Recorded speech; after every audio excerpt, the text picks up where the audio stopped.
क्या इसे नरेंद्र मोदी का सौभाग्य कहेंगे या राहुल गांधी का दुर्भाग्य? ज्यों-ज्यों राहुल गांधी की न्याय यात्रा आगे बढ़ रही है, त्यों-त्यों कांग्रेस और उसका गठबंधन कमजोर होता जा रहा है। खेला बंगाल में ममता बनर्जी के ऐलान के साथ शुरू हुआ था। बागी तेवर दिखाते हुए दीदी ने बंगाल की सभी लोकसभा सीटों पर अकेले चुनाव लड़ने का प्लान बनाया, जिसके बाद यात्रा बिहार पहुंचने ही वाली थी कि उससे पहले नीतीश एक बार फिर पलट गए। खुद इंडिया गठबंधन के अगुवा रहे नीतीश का भाजपा में जाना गठबंधन के लिए एक बड़ा झटका था। दीदी ने तो यहां तक कह दिया था कि उनको राहुल की यात्रा में शामिल होने का न्योता तक नहीं दिया गया, जिसके बाद कांग्रेस अध्यक्ष मल्लिकार्जुन खड़गे ने ममता बनर्जी पर पलटवार करते हुए बताया था कि ममता बनर्जी को राहुल की न्याय यात्रा का न्योता दिया गया था। राजनीतिक उठापटक चल रही थी कि तभी यूपी के बलरामपुर से आए सपा प्रमुख अखिलेश यादव के एक बयान ने राजनीतिक गलियारों में हलचल को और तेज कर दी। देखिए क्या कहा था अखिलेश ने। आप भारत जोड़ो यात्रा में शामिल होंगे?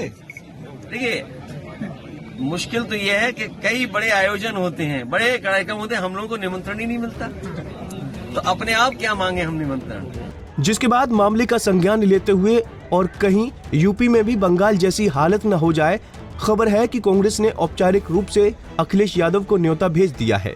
जिसके बाद कांग्रेस नेताओं ने दावा करना शुरू कर दिया है कि अखिलेश के न्याय यात्रा में आने से उनका इंडिया गठबंधन और भी मजबूत होगा। सुनिए इस मामले पर क्या कहना है यूपी कांग्रेस के अध्यक्ष अजय राय का। मैं उनका स्वागत करता हूं और बहुत उनको हृदय से धन्यवाद देता हूं कि उस यात्रा में शामिल हो रहे हैं अखिलेश जी। और निश्चित तौर से राहुल जी की जो सोच है, जिस तरीके से वो पूरे देश में एक अलग जगहें हैं न्याय की, एक संघर्ष की, उस यात्रा में अखिलेश जी शामिल हो रहे हैं। मैं हृदय की गहराई से उनको धन्यवाद देता हूं और उनका अभिनंदन करता हूं। यूपी में इससे कितनी मजबूती आएगी अखिलेश? निश्चित तौर से इंडिया गठबंधन ताकतवर मजबूती के साथ और आगे मजबूती से बढ़ेगा और मजबूती से ताकतवर होगा, जब जो ऐसे दल जो काम कर रहे हैं इंडिया गठबंधन के साथ, और खास करके अखिलेश जी और जो इंडिया गठबंधन के हमारे साथी हैं, साथ मजबूती से जुड़ रहे हैं, यात्रा के साथ जुड़ रहे हैं, तो निश्चित तौर से प्रदेश, उत्तर प्रदेश सबसे बड़ा प्रदेश है देश का, एक बहुत बड़ा संदेश और बहुत मजबूत संदेश जाए। अखिलेश को मिले न्योते के बाद गठबंधन कुछ संभलता हुआ दिख ही रहा था कि तभी पश्चिमी उत्तर प्रदेश से खबर आती है कि जयंत चौधरी की रालोद पार्टी पर पार्टी के जाट नेता गठबंधन छोड़ एनडीए का दामन थामने का दबाव बना रहे हैं। बता दें कि इसी साल जनवरी में सपा और आरएलडी के बीच सीट शेयरिंग का फॉर्मूला तय हुआ था, जिसमें सहमति बनी थी कि आरएलडी 7 सीटों पर लोकसभा चुनाव लड़ेगी। फिर एकदम से ऐसा क्या हो गया कि आरएलडी सपा के साथ अपना पुराना गठबंधन तोड़ने को उतारू है।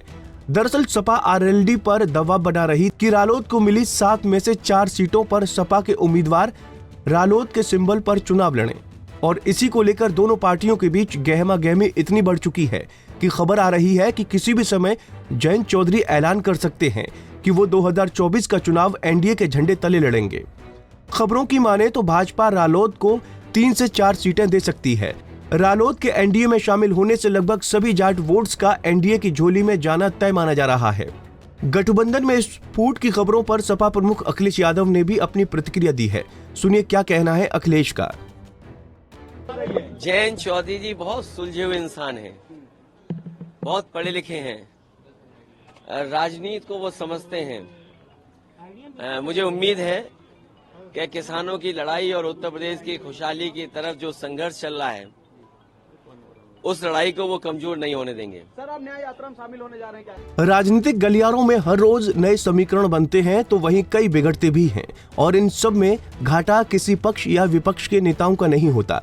घाटा होता है केवल जनता का, जिनको पार्टियां सत्ता में आने का केवल एक जरिया भर मानती हैं।